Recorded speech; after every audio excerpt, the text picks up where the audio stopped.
Paz do Senhor Jesus Cristo, meus amados irmãos, nós estamos aqui novamente para nós estudarmos a nossa revista da Escola Dominical, A Igreja entre os Gentios, e nós estamos na lição de número 4, que tem por título O Espírito que nos guia para além das fronteiras.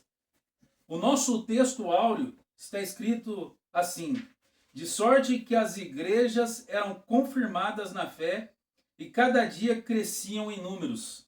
Atos 16, 5. A nossa verdade prática diz assim: o Espírito Santo não apenas guia o cristão em seus passos, mas também o impede de avançar quando isso não está de acordo com a vontade de Deus. A nossa leitura bíblica em classe está no livro de Atos dos Apóstolos, capítulo 16, versículo 11 ao 18, dos versículos 25 ao 31. Então nós vamos estudar agora a ação do Espírito Santo que guia a igreja diante das fronteiras que estavam sendo abertas. Essa lição é uma lição maravilhosa.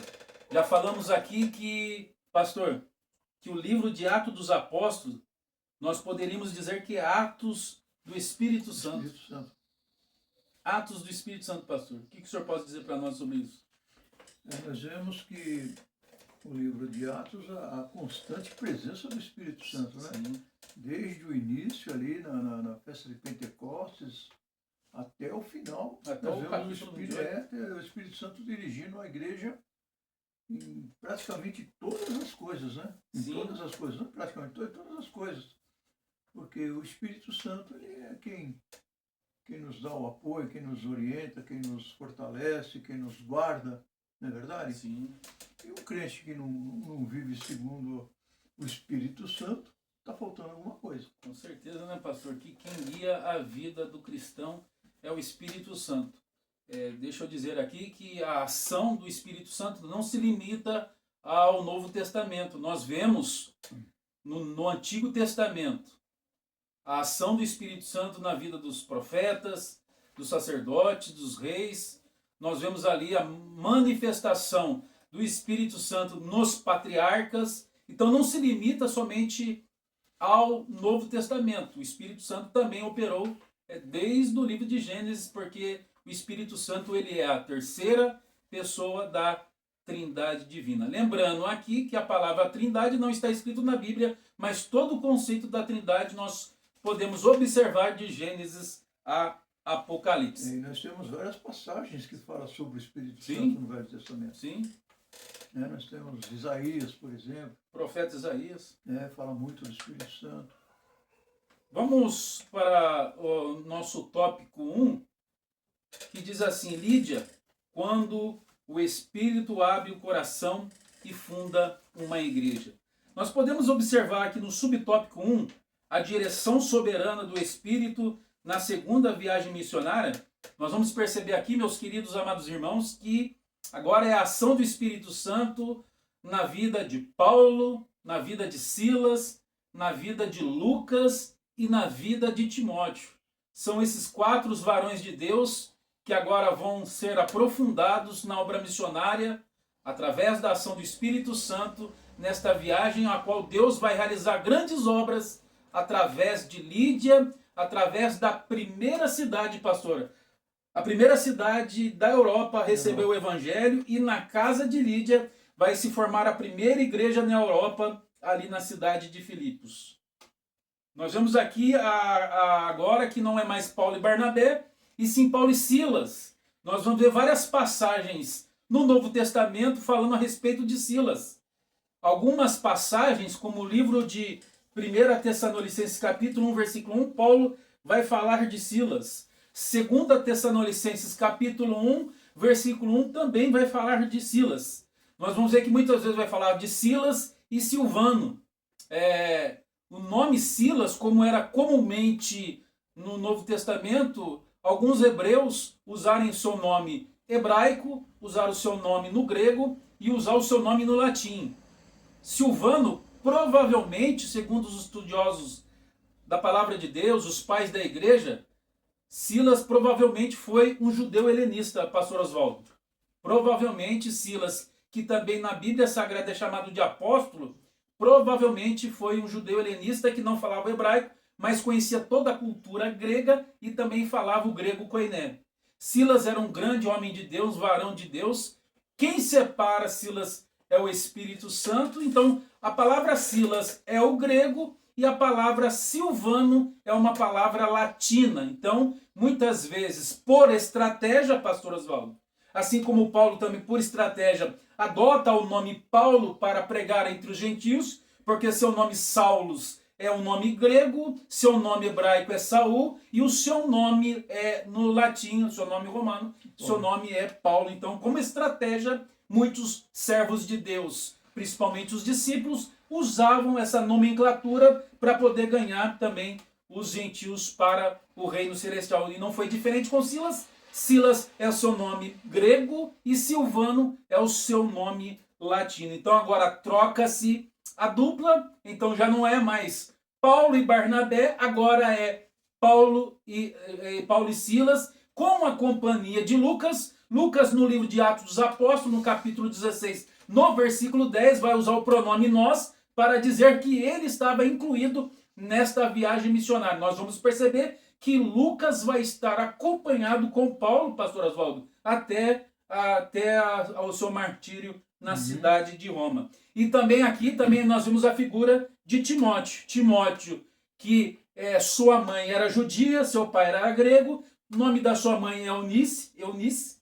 A avó dele era Evode. Evode, né? Evode. Então nós vemos aí que a sua avó judia, a sua mãe judia e de pai grego, e agora também Paulo circuncida também Timóteo para que ele também pudesse ter respaldo também na lei para pregar o evangelho. Tudo aqui é estratégia, pastor Oswaldo.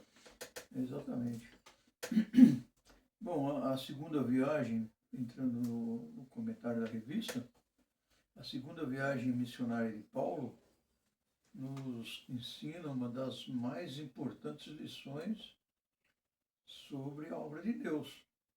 A missão pertence a Deus, não é? É Ele quem dirige os seus servos segundo os propósitos do reino de Deus. Paulo tinha planos bem definidos, aquela lição diz que ele tinha planos bem definidos de evangelizar determinadas regiões da Ásia Menor. Mas o Espírito Santo interveio, não é? Interveio impedindo-o de seguir o caminho que havia planejado, como está lá em Atos capítulo 16, o verso 6 e 7, que não está na nossa lição, mas faz parte. Sim. E em vez disso, Deus lhe mostrou então uma nova direção por meio de uma visão de um homem macedônio, né? Conduzindo à Europa. Sim. Esse episódio revela que a obra missionária não deve ser guiada apenas por estratégias humanas, não é? Mas, por mais bem intencionadas que sejam, mas os planos de Deus eram legítimos, porém Deus tinha propósito maior, que era o Espírito Santo atuando ali na vida dos apóstolos. Então o Espírito Santo fechou algumas portas para abrir outras ainda mais amplas. Quando ele fechou aquela porta lá que falou, não, o Espírito Santo abriu uma porta mais ampla ainda. Sim. A porta mais ampla. Então nós devemos entender que quando aprendemos que a orientação divina inclui não só os sims de Deus, mas também os nãos. Sim. Né? Porque o não de Deus também é didático. O não de Deus é didático para as nossas vidas. A gente olha aqui na observação aqui do subtópico 1, que o Espírito Santo impediu de eles ir para a Ásia e para a Bitínia. Para ir para a Europa. Para ir para a Europa. Paulo tem aquela visão do varão macedônico, né? Uhum. Que agora então ele atende aquele chamado e vai para a cidade de Filipos, que agora então é território europeu. Então nós vemos aqui que não é da ação do homem, não é somente a tática geográfica de um homem de ir para um determinado lugar, porque o Espírito Santo impediu de ir para a Ásia e para a Bitínia. E aí, pastor Oswaldo, nós podemos fazer uma aplicação para os dias de hoje. Porque muitas vezes algumas coisas não acontecem na nossa vida porque tem o controle de Deus. É porque Deus sabe que lá na frente vai dar errado. Então, meu querido irmão, minha querida irmã, então ele tem coisa melhor ainda. muitas vezes não dá certo, ou muitas vezes lá na frente, só nós vamos compreender lá na frente, porque como aqui o pastor Oswaldo está dizendo para nós nesta lição, é porque Deus sempre vai ter o melhor. E nós vemos nesse subtópico 1 que o Espírito Santo impediu de ir para a Ásia, que não era continente, sim, era uma província, para Bitínia, para que eles pudessem ir para a cidade de Filipos, porque o Espírito Santo estava olhando lá para frente, na ação e no mover da sua graça sobre a vida dos gentios. Então, a aplicação para nós, pastor Oswaldo, é que muitas vezes o não de Deus é didático, para que lá na frente algo maravilhoso possa acontecer e surpreender cada um de nós. É interessante a gente ver também que na história da igreja existem muitas pessoas, muitos exemplos de pessoas que queriam ir para um lugar, mas não foram. Não foram. Não foram. Por exemplo, olha, David Livingstone, ele tentou ir para a China. Sim. Ele tentou ir para a China, mas Deus o enviou para a África. África.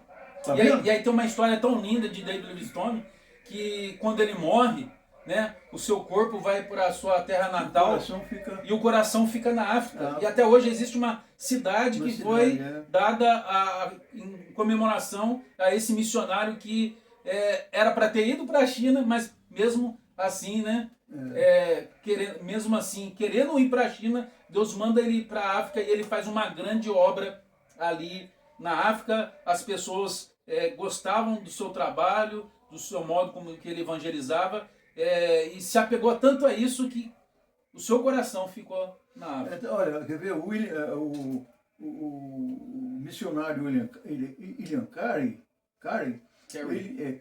ele planejava ir à Polinésia. Sabia disso? Ele planejava ir para a Polinésia, que fica nos mares do sul. Mas Deus o guiou para a Índia. Olha, tá vendo como que o Espírito Santo trabalha? Muitas vezes os sim e os nãos de Deus são incompreensíveis para nós, né? Às vezes a gente quer fazer uma coisa só, não é a hora, ou então não vai. Olha, outro exemplo, Judson Taylor, ele foi para a Índia, mas depois ele foi levado para a Birmânia.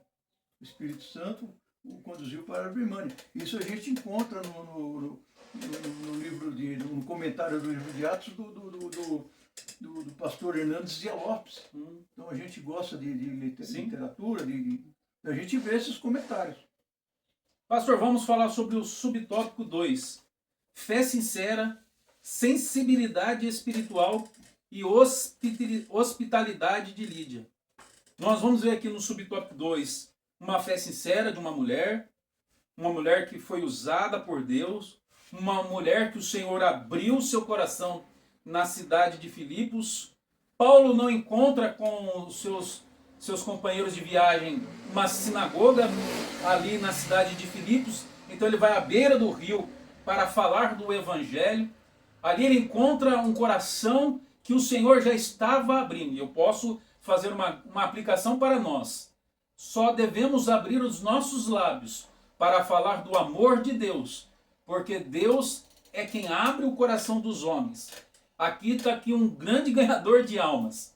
Eu tenho uma experiência junto com o pastor Oswaldo, numa das nossas pescarias. Nós fomos pescar, nós passamos numa loja, fomos comprar isca, pastor, e ali tinha uma senhora que foi pedir dinheiro para a gente. Conta para os nossos amados irmãos esse grande testemunho. É verdade, eu estou me lembrando agora que nós estávamos indo para pescar e havia uma pedinte, né?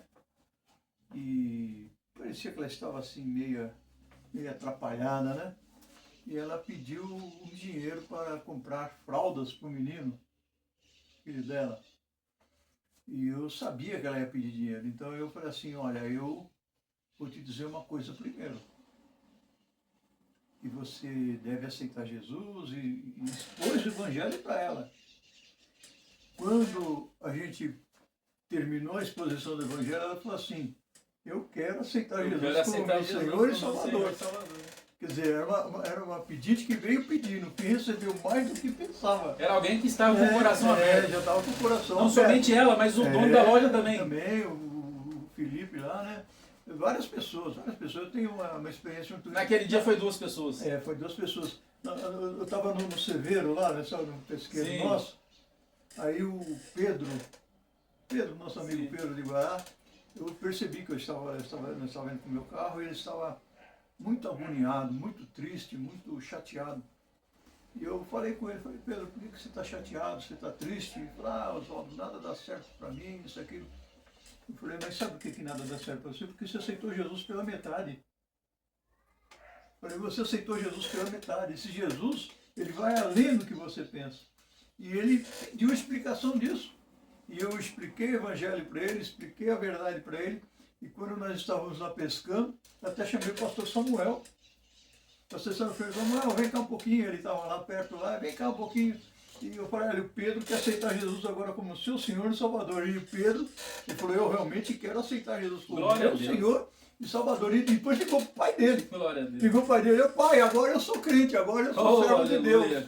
Glória a Deus. Essas experiências, né, que então, a gente vai adquirindo, né?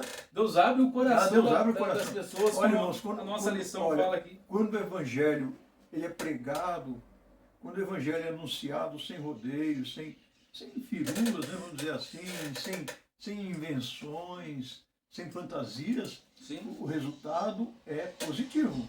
É positivo. Eu me lembro que eu estava indo para pregar numa igreja e no caminho um bandido, um camarada que tinha uma fisionomia, a gente sabia que ele era bandido, ele falou assim para mim, eu passei no ônibus, estava de ônibus, ele falou assim, ô pastor, ora por mim, na roleta, ora por mim. Eu falei, olha, você sabe que eu sou pastor, e você quer que eu ore por você? Ele falou, eu quero. Eu falei, mas você sabe onde eu moro? Ele falou, eu sei, você mora na rua Oslo, 66. Eu falei para ele, mas você está acampando em frente de casa? Ele falou, olha, o pior é que eu estou acampando em frente da sua casa mesmo, porque eu vejo a sua esposa, a Renata, cantando, eu vejo as meninas cantando, eu não consigo saber enquanto elas ficam louvando a Deus. E eu quero que o senhor ore por mim. E eu falei, bom, já que você quer que eu ore por você, então peguei e tomei a bolsa dele. Tomei a bolsa dele e acabei indo, ele queria, primeiro que ele manifestou, ele mesmo manifestou, querendo tomar a bolsa. Eu falei que maior é o que estava aqui do que estava com ele. E ele foi para a igreja, acabou indo para a igreja. E eu fui o preletor daquela noite, e quando eu acabei de pregar, eu ofereci Jesus. E para o meu espanto, né? Porque eu fiquei espantado também, eu vi aquele homem ir para frente e deitar com o rosto no chão, falar assim, eu quero aceitar Jesus como meu Senhor e Salvador. E eu falei, olha, agora você pode pegar sua bolsa de volta. Eu falei, agora eu não quero mais minha bolsa. Agora eu não quero mais minha bolsa. Eu falei, por quê? Ele falou, abre a bolsa. Eu falei, não vou abrir sua bolsa não. Ele falou, abre a bolsa. Aí eu falei, não vou abrir. Ele pegou, abriu, mostrou uma pistola carregada. E ele falou assim para mim, olha, essa semana eu roubei um Monza que estava, né, naquela época era o Monza, o carro do ano, eu roubei um Monza que estava com plástico no banco ainda. E fui lá num bairro lá de Guarulhos, pegar umas drogas lá, e ainda peguei mais um amigo para nós ir lá no bairro dos Pimentas, para matar um bacana. Eu falei, e agora? Ele falou, não, quem morreu fui eu. Eu morri agora com o crime, agora eu morri com o crime. Glória a Deus. Então são experiências que a gente tem. Mas a verdade é essa, nós temos que pregar o evangelho sem rodeios. Sem rodeios. Não adianta ficar florindo. Evangelho simples. Evangelho sem firula. O evangelho não precisa de nada mais a não ser a palavra de Deus. Então a gente vê pela lição aqui que é o Senhor que abre o coração. Não importa o tipo de pessoa, Deus abre o coração. Porque essa é uma obra da graça divina. E nós vemos aqui nesse tópico que então o lar de Lídia, aquela mulher que agora aceita Cristo como Senhor, e agora a sua casa é batizada, aquela casa agora é o primeiro núcleo na Europa da igreja, é o primeiro núcleo ali das pessoas que agora estavam se inserindo no seio da igreja. Subtópico 3, a pregação em Filipos, simplicidade, graça e poder transformador. Como eu já disse aqui, Paulo não tinha uma sinagoga, não havia ali uma grande colônia de judeus que pudesse ter uma sinagoga. E Paulo, na simplicidade, como nós estávamos dizendo aqui, pastor, ele vai na beira do rio e prega o evangelho entre as mulheres que estavam ali, provavelmente lavando roupa, fazendo seus afazeres domésticos, e Paulo prega o evangelho naquelas pessoas que estavam reunidas ali naquele rio. A Lídia, ela abre o seu coração, aceita o evangelho, e não somente ela, mas também os da sua família, porque a lição vai falar, a palavra de Deus, em Atos capítulo 16, vai falar que os da sua casa foram batizados. Ela recebe o evangelho e também ela é batizada, pastor Oswaldo. É interessante a gente ver que Paulo, quando chega ali à beira do rio, não havia aparatos, né? Não havia púlpito, não havia nada. É um ambiente simples. Um ambiente simples, né? Isso prova que Deus trabalha em ambientes simples, como também em ambientes grandes, né? Então, e ali ele pregou o evangelho, né? Pregou o evangelho, falou do evangelho do amor de Deus. Deus abriu o coração dela para que a palavra entrasse. Ela recebeu a palavra de bom grado e começa ali uma igreja crescente na casa dela, porque ela, não só ela, mas a família dela também foi batizada. Né? E é bom ressaltar aqui, pastor Oswaldo, que o batismo era um ato público. Mostrava para outras pessoas que elas estavam aceitando a Cristo, que estavam mudando de vida, que estavam deixando o paganismo, agora estava sendo uma nova criatura. Então, o ato do batismo, como a gente já falou na lição anterior, que é uma das ordenanças de Jesus, é um ato público, mostrando para outras pessoas que aquela pessoa estava mudando de vida. Então, o batismo era também uma aceitação ao evangelho e uma mudança total de vida. É um testemunho, né? Um testemunho de vida, porque, na verdade, eu sempre, quando vou preparar alguém para o batismo, eu sempre falo que quando a pessoa está batizando, ela está dando um testemunho. Não só para o céu, mas para a terra e também para os demônios, que agora eu sou nova criatura, estou em Cristo. Eu nasci de novo, eu morri para o mundo. Né? Então é um testemunho público. E a gente, quando está batizando, faz a profissão de fé, conforme a vossa pública profissão de fé, que Jesus Cristo é o Senhor, teu Salvador. Eu te batizo em nome do Pai, do Filho e do Espírito Santo. Amém. Né? Vamos agora então para o tópico 2. A libertação da jovem possessa e o confronto com os poderes das trevas. Agora saímos ali da casa de Lídia e agora vamos ver aqui que uma jovem possessa, né, com espírito de adivinhação, agora por onde Paulo e Silas passava, aquela mulher falava uma frase que estava incomodando o apóstolo Paulo. A gente pode ver nessa situação que o incomodar aqui não era só a questão da frase que ela estava falando, mas que Paulo estava vendo algo diferente naquela jovem que dava grandes lucros para os seus senhores. Paulo tinha um discernimento do espírito, né? E via que o que estava ali era como que se ela quisesse dizer que o evangelho estava sendo validado pelo testemunho de Satanás. Sim. Né? Mas não se trata disso. E vale ressaltar que ela estava falando uma verdade. Era uma verdade, então. Isso quer dizer que o espírito de enganação, o espírito da adivinhação nos dias atuais pode falar uma verdade, mas isto não quer dizer que é o Espírito de Deus que está na vida da pessoa. Muitas vezes a pessoa não tem compromisso com Deus, a pessoa não ora, a pessoa não busca, a pessoa não tem compromisso e muitas vezes usa o espírito da adivinhação. Infelizmente, pastor Oswaldo, muitas pessoas de fora do cristianismo se introduz no meio do cristianismo usando esse espírito da adivinhação para trazer mentira na vida de muito povo que não tem o Espírito de Deus, que não lê a Bíblia e muitas vezes é enganado por esse espírito da adivinhação. E tem isso, né? Até me desculpem dizer isso, mas é verdade. Os neopentecostais, né? Sim. Esse movimento neopentecostal, bom, eles fazem um malabarismo louco com a palavra de Deus, inventam coisas, tudo no objetivo de... Estão falando a verdade, Sim. Mas estão falando a verdade não como verdade. Estão usando a verdade como uma desculpa para extorquir, para oferir ganhos, para, enfim... tirar o que a pessoa tem. Pastor, me lembro uma vez que eu fui na cidade de Salto de Itu. Nós fomos lá pregar o evangelho em Salto de Itu. Conheço. E aí nós fomos convidados para uma igreja chamada Santuário de Deus. Acho que é Santuário de Deus. Não, aliás, perdão. É a Arca de Deus. E aí tinha... ali tinha um momento ali que era o momento do profeta. Agora o profeta vai profetizar. E ali o profeta profetizava dor de cabeça, dor de estômago, e aí vinha aquela multidão para receber a oração. Porque as pessoas estão acostumadas com esse tipo de mensagem dentro da igreja. As pessoas sentem comichão nos ouvidos para não ouvir a palavra, que é a doutrina da palavra de Deus. As pessoas preferem ouvir o que o ego está necessitando. Muitas vezes uma palavra para confortar o coração, muitas vezes uma palavra para trazer um ego maior na sua vida, o egocentrismo, para se exorbebecer de uma situação, de uma mensagem. As pessoas estão sendo enganadas com espírito de adivinhação em muitas destas igrejas. Quando Paulo, pastor Oswaldo, vai falar da expressão pneuma pitona, literalmente é o espírito de Piton. Era uma serpente do templo de Delfos, que Lucas, quando escreve isso, ele está dizendo para os gentios, né, numa linguagem mais fácil para eles, que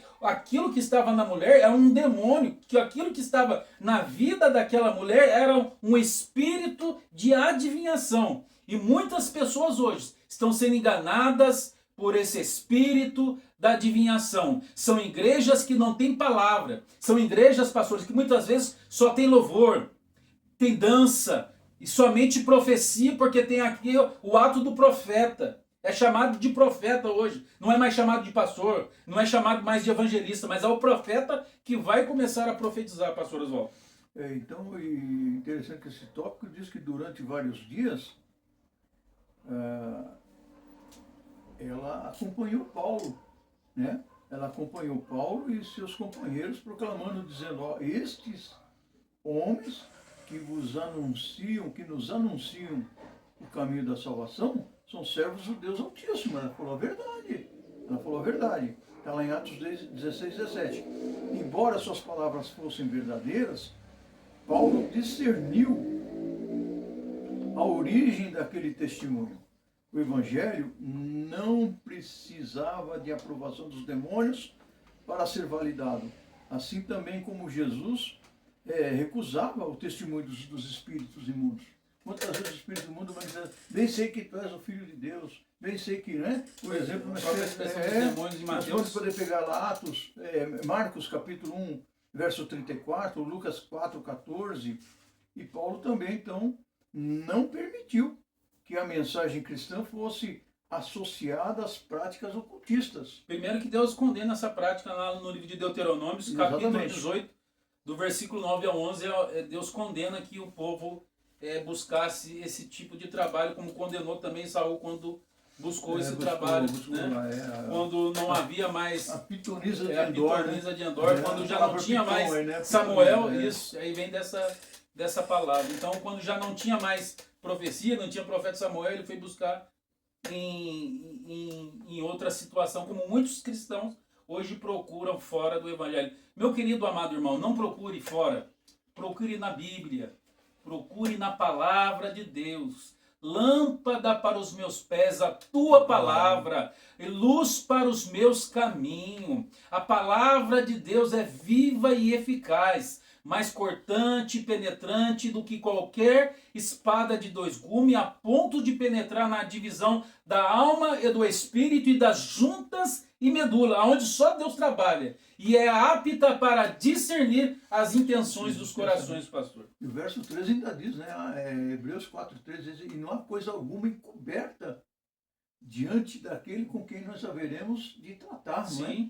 Então, nós temos aí essa posição, e Paulo, uma posição que precisava ter discernimento de espírito, porque aparece uma pessoa falando de Deus, esses homens que... Principalmente na internet, pastor, esses profetas do Pix, esses profetas do Pix que fica profetizando, pedindo dinheiro, você toma vergonha na cara, meu querido. Vai procurar um trabalho, vai procurar o que você vai fazer, porque se você continuar nessa vida, A qualquer momento Deus pode entrar aí e você ter um fim trágico, como muitas pessoas estão acontecendo nos dias atuais. Não use a palavra de Deus para falar mentiras para o povo de Deus. Porque aqui nós, assembleanos, tem um povo preparado na Bíblia para provar as mentiras que esses estão usando esse espírito de adivinhação no seio da igreja.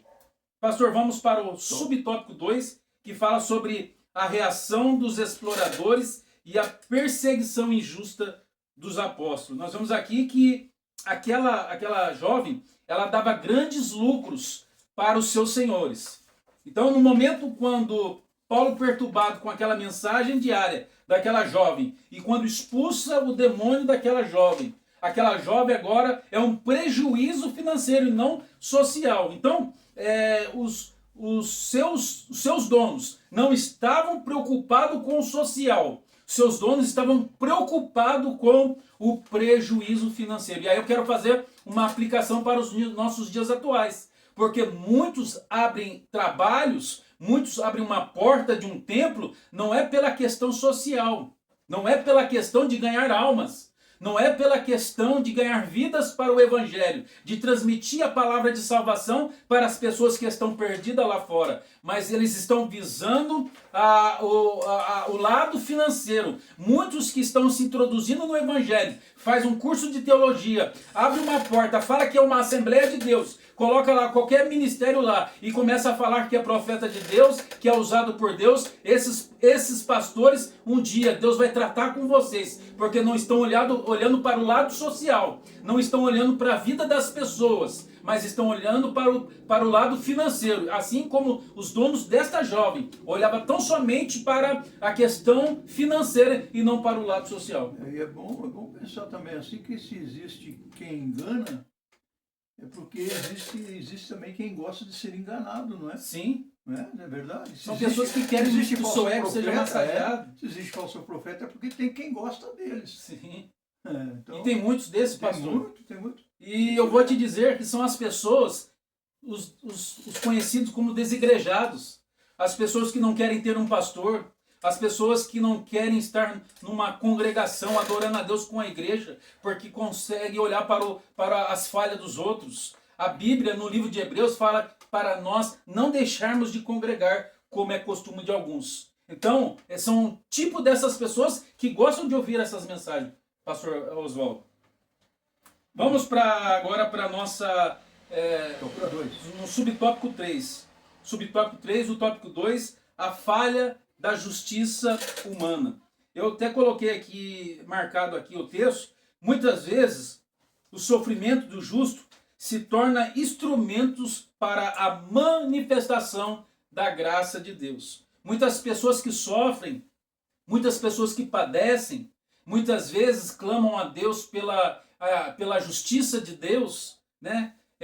Clamando a Deus para que Deus possa intervir, porque muitas vezes, como o Asaf, olha para o injusto quando ele prospera nos seus caminhos e fala: olha, eu aqui, Senhor, eu que estou nos teus caminhos, olha o injusto que prospera nos seus caminhos. Mas eu quero te dizer uma coisa, meu querido irmão, minha querida irmã, você, meu querido, que está ouvindo, você que está aprendendo conosco nesta maravilhosa lição da escola dominical, que muitas vezes o sofrimento do justo é para que lá na frente possa se manifestar a glória de Deus, como na vida daquele cego, quando apresentaram a Jesus: Jesus, quem pecou, foi ele ou foi os pais dele? Jesus: não, é para que se manifestasse a glória de Deus. Então, muitas vezes Deus permite que o justo padeça, que ele passa por situações adversas, para que lá na frente se manifeste a glória de Deus na vida dele, pastor Oswaldo.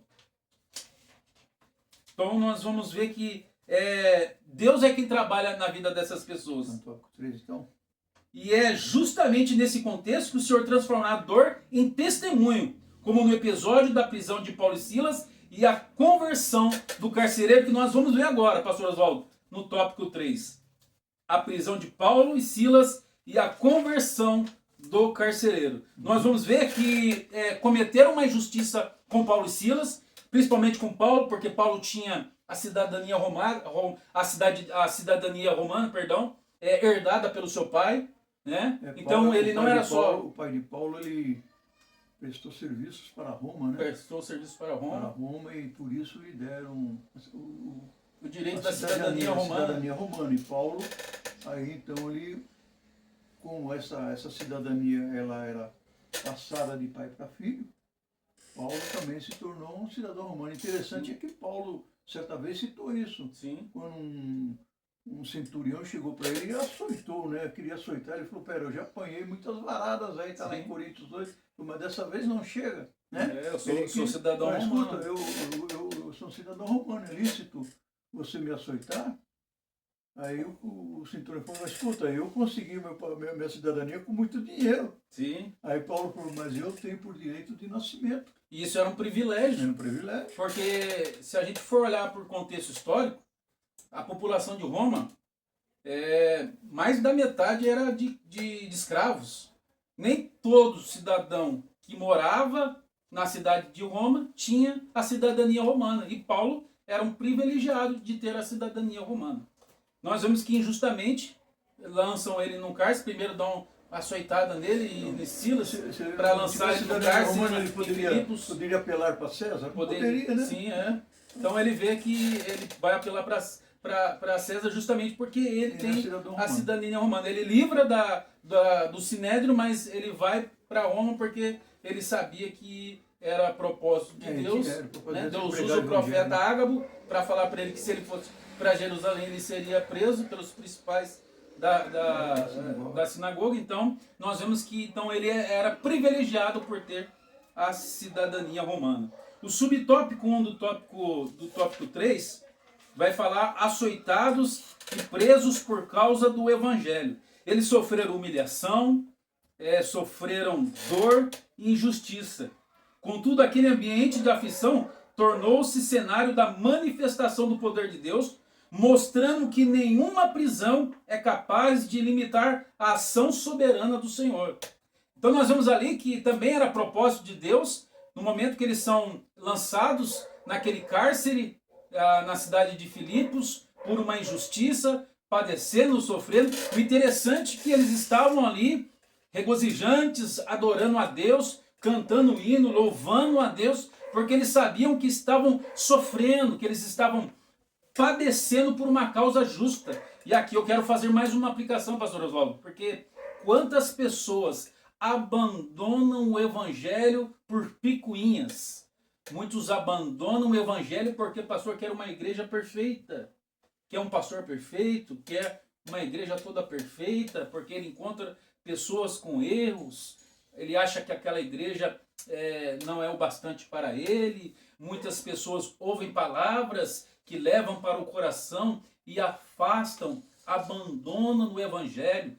A gente observa aqui nesta passagem do livro de Atos Apóstolos, capítulo 16, que Paulo estava com Silas no cárcere, adorando a Deus, louvando a Deus, diante daquela injustiça. É interessante anotar que o cárcere interior, que fala aí nesse texto, ele era o local mais seguro e mais sombrio da prisão. Sim. E era reservado aos prisioneiros considerados perigosos. Então nós vemos aqui que, humanamente falando, tudo parecia indicar fracasso, não é? Para Paulo e Silas. Contudo, aquilo que parecia uma derrota fazia parte de planos soberanos de Deus. O Senhor não havia perdido o controle da situação. Paulo e Silas falaram assim, puxa vida, agora nós estamos aqui. E olha, é interessante também lembrar que a situação que Paulo e Silas foram levados, eles simplesmente com os pés juntos, presos no tronco, não. Eu li um texto, um comentário que as pernas dele eram bem abertas. Sim. E isso causava dores terríveis, né? Não ficava ali muito tempo, causava câimbras, dores. Então era algo bem... A gente pode fazer um paralelo também da prisão de Pedro.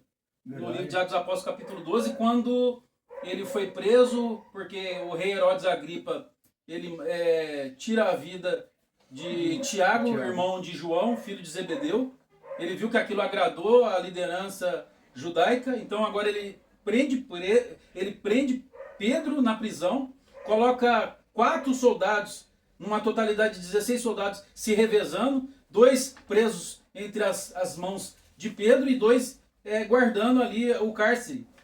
E você vê a ação milagrosa do Espírito Santo na prisão de Pedro, quando tira aquelas algemas de Pedro, e quando Pedro vai, então ali sai daquela prisão. É algo maravilhoso, a ação e o mover de Deus, que também ali tinha o mover e o propósito de Deus, assim como foi na vida de Paulo, na vida de Silas. Esse episódio nos ensina que os sofrimentos enfrentados por causa do Evangelho não são sinais da ausência de Deus, não.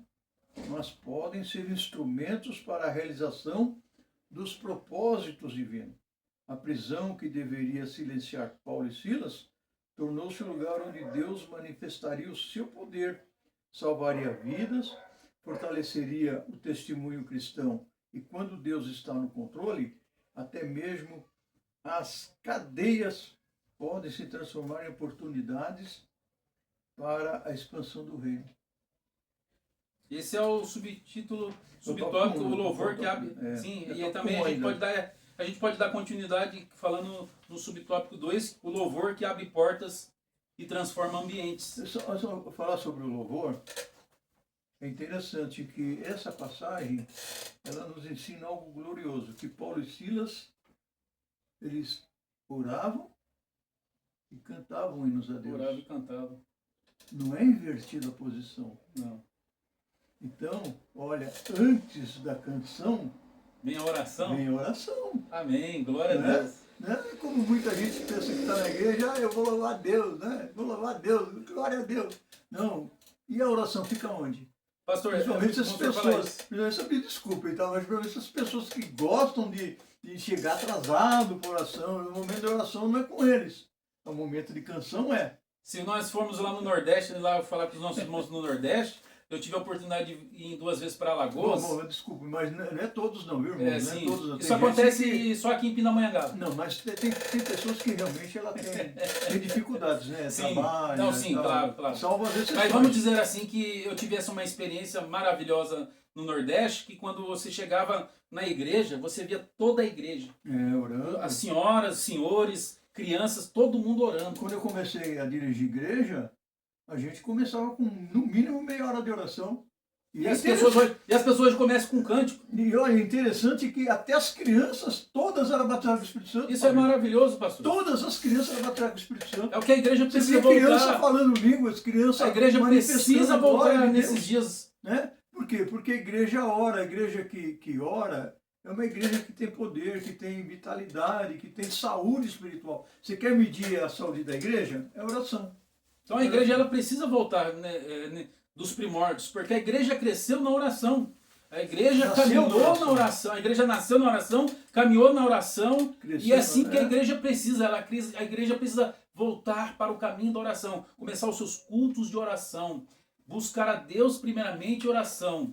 E nós vimos aí que nessa sequência, quando Paulo e Silas oram e apresentam seu louvor diante de Deus, agradecendo a Deus por situações adversas que eles estavam passando, e Deus começa a transformar ali naquele cárcere. E eles não esperaram a prisão se abrir para depois cantar, né? E muitos estão assim. Não, presos mesmo. Mesmo presos. Eles oravam e cantavam. Então, Paulo e Silas nos mostram que nós devemos adorar a Deus tanto na alegria, na bonança, como na tristeza, como na aflição, e como também na dor e na angústia.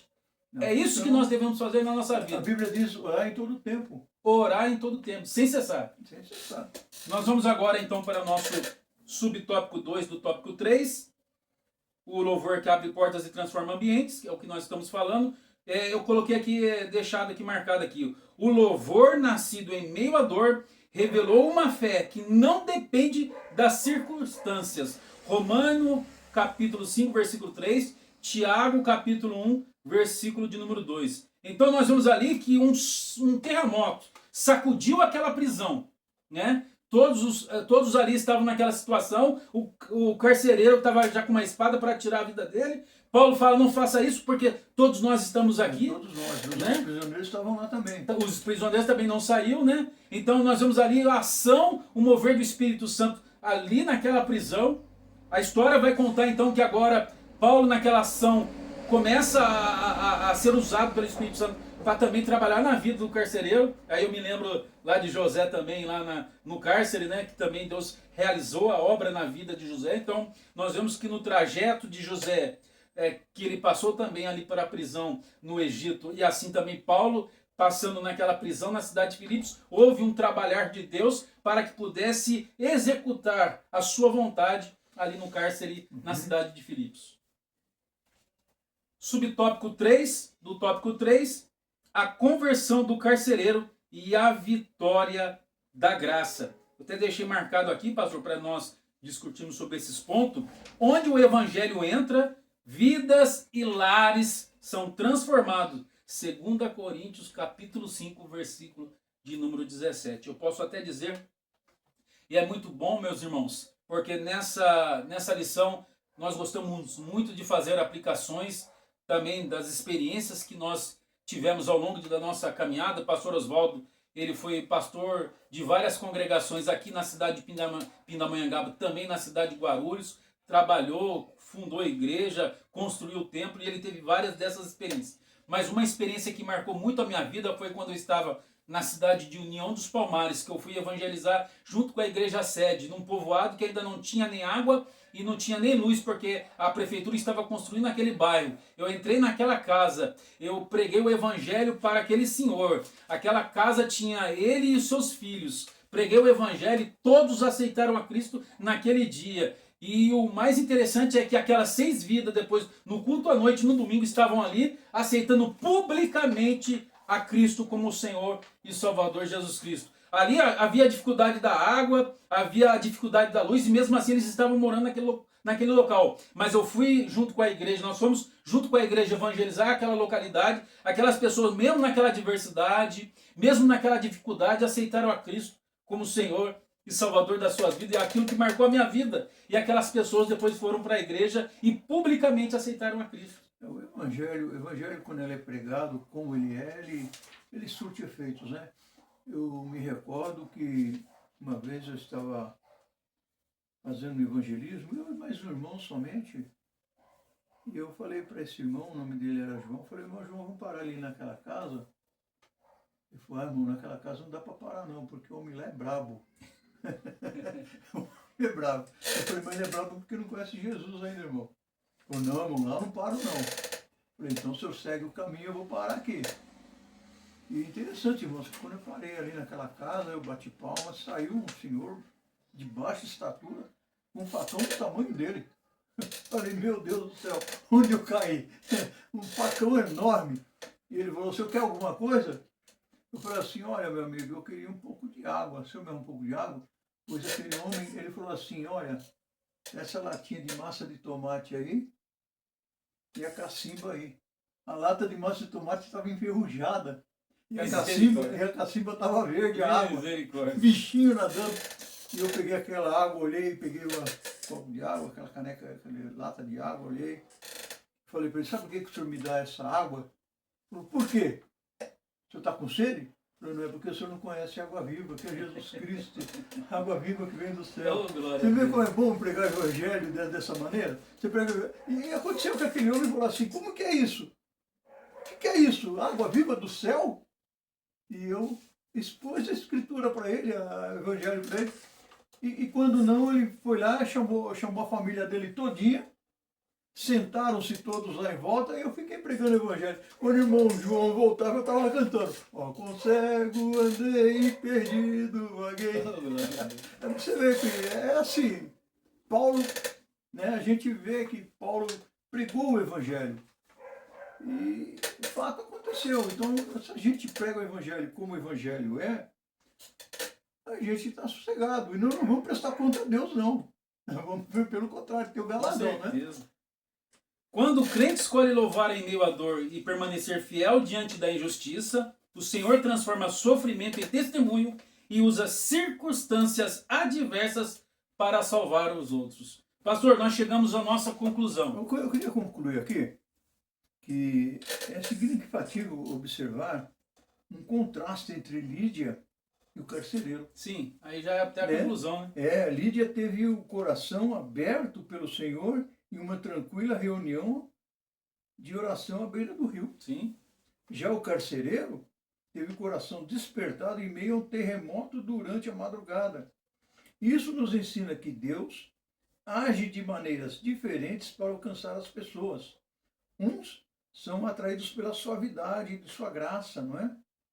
Outros são despertados por circunstâncias que os levam a reconhecer a necessidade de Deus. Em todos os casos, porém, a salvação continua sendo graça do Senhor. Glória a Deus, pastor Oswaldo. Nós vamos então na nossa lição a ação e o mover do Espírito Santo agora numa nova dupla, na segunda viagem missionária, Paulo e Silas, acompanhado do médico Lucas, que escreveu o Evangelho e o livro de Atos dos Apóstolos, com Timóteo. Nós vemos a ação e o mover do Espírito Santo impedindo que eles fossem até a região da Ásia e da Bitínia, levando eles até a porta de entrada da Europa, que foi a cidade de Filipos, da onde aquela Lídia, mulher que vendia púrpura, né, ela vendia aqueles panos caríssimos, né? Aqueles tecidos caríssimos, agora aceitando a Cristo, abrindo seu coração. O Senhor abriu o coração dela, toda a sua família aceita Cristo como o Senhor e Salvador das suas vidas. Cedeu a sua casa. Cedeu a sua casa, ali formou a igreja na Europa através da sua casa. Nós vemos a ação do mover do Espírito Santo no cárcere onde Paulo e Silas estavam presos, na vida do carcereiro. O Paulo disse: ó, crê no Senhor Jesus Cristo, será salvo tu e a tua casa. Olha, crê no Senhor Jesus, você que está ouvindo, você que não é professor, você que não é da escola dominical, que veio por esse vídeo, olha, Jesus Cristo salva, Jesus Cristo liberta, Jesus Cristo batiza no Espírito Santo, Jesus Cristo tem um céu preparado para todos nós. Esta é a mensagem de Deus para a sua vida. Meu querido irmão, minha querida irmã, se inscreva no nosso canal, ative o sininho das notificações, deixa o seu like, tenta ripar também o nosso vídeo para que possa passar por muitas pessoas. Aqui é um vídeo mais aplicativo, que nós fazemos o possível, trazendo as nossas experiências de vida, para que você possa compreender o Evangelho através da Igreja dos Gentios. Pastor Oswaldo, suas últimas palavras. Que Deus abençoe os irmãos, os ouvintes, que vocês tenham uma semana abençoada, cheio da graça de Deus, cheia da misericórdia de Deus, porque é o assunto da lição passada, né? Sim. Graça e misericórdia. E eu desejo que essa graça, essa misericórdia se estenda por muito tempo na sua vida. Amém. Amém? Deus abençoe. Foi um prazer estar com o Fabrício mais uma vez. Amém. Deus abençoe esse homem de Deus, esse Amém, pastor. homem que conhece profundamente as Escrituras. Então, é como eu disse, eu gosto mais de colocar na aplicação da lição. E é assim que nós vamos ir, irmão. Deus abençoe vocês, Deus derrame sobre vocês a sua graça infinita. Irmãos, esse é o canal Assembleanos Atípico. Que Deus abençoe a sua vida, em nome de Jesus. A paz do Senhor Pai do Jesus. Senhor, Deus abençoe. Deus abençoe.